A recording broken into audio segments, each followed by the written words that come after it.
গ্রাম ছিল। সেই গ্রামে বিশাল এবং গভীর একটি দিঘি ছিল। লোকেরা সেই দিঘিকে কালুইনের দিঘি নামে ডাকতো। কালুইনের দিঘির পানি খুবই স্বচ্ছ আর কালো রঙের ছিল।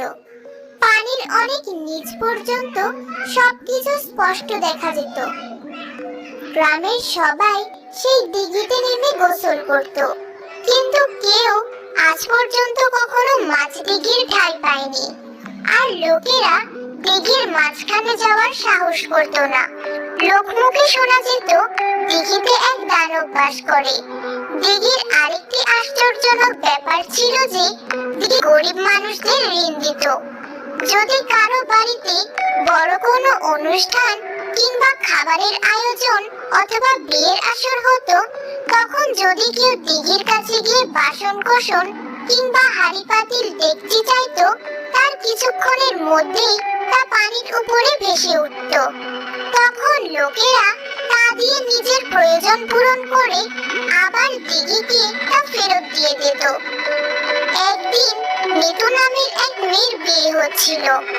এমন সময় তার বাবা নিতুর মাকে বলল, এমনিতেই তো আমাদের খাবারের আয়োজন করতে অনেক খরচ হয়ে গেল, এখন আবার ডেকোরেশন ভাড়া করতে না জানি কত খরচ হবে। আমার কাছে একটা উপায় আছে। শুনেছি কালুইনের দিঘিতে গিয়ে প্রয়োজনীয় আসবাবপত্র চাইলে দিঘি থেকে তা উঠে আসে, আবার প্রয়োজন শেষ হলে ফেরত দিয়ে আসতে হয়। তাই নাকি? তাহলে চলো গিয়ে দেখি। এরপর তারা দিঘির কাছে যায়। আমরা খুব গরিব মানুষ, আমাদের মেয়ের বিয়েতে রান্না ও লোকজনদের খাওয়ানোর জন্য কিছু জিনিসপত্র দরকার। কিছুক্ষণের মধ্যেই দিঘিতে বড় বড় বুদবুদ উঠল এবং দিয়ে উঠতে লাগলো। তারা উভয়ই অনেক ভয় পেয়ে গেল। এই সরে যাও, সরে যাও। ভয় পেয়ে তারা পেছনে দৌড় দিল। হঠাৎ তারা দেখতে পেল পানির নিচ থেকে একটি বড় পাত্রে তাদের প্রয়োজনীয় সব জিনিসপত্র দেওয়া আছে।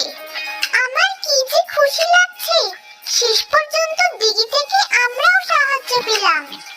এটা বলে তারা দিঘির বড় পাত্র থেকে তাদের প্রয়োজনীয় পাত্রগুলো তুলল, আর বড় পাত্রটি আস্তে আস্তে পানির নিচে ফিরে গেল।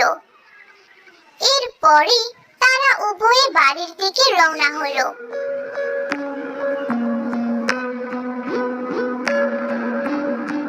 নিতুর বিয়ে হয়ে যাওয়ার পরে অনুষ্ঠান শেষে নিতুর বাবা পাত্র ফেরত দিতে বাড়ি থেকে বের হলো। পথিমধ্যে নিতাই নামের এক লোকের সাথে নিতুর বাবার দেখা হলো। আরে নিতুর বাপ, কেমন আছো? এই তো নিতাই মশাই, আছি ভালোই। তোমার কি খবর? ভালো। তবে তো বাসন কোসন আর হাঁড়ি বোতল নিয়ে কোথায় যাচ্ছ শুনি? এগুলো ফেরত দিতে যাচ্ছি। মেয়ের বিয়ে ছিল তো, তাই ধার এনেছিলাম আর কি। তো কার কাছ থেকে ধার আনলে এত দামি দামি জিনিসপত্র? এগুলো তো কেউ এমনি এমনি ধার দেওয়ার কথা না। আরে কালুইনে দিঘি থেকে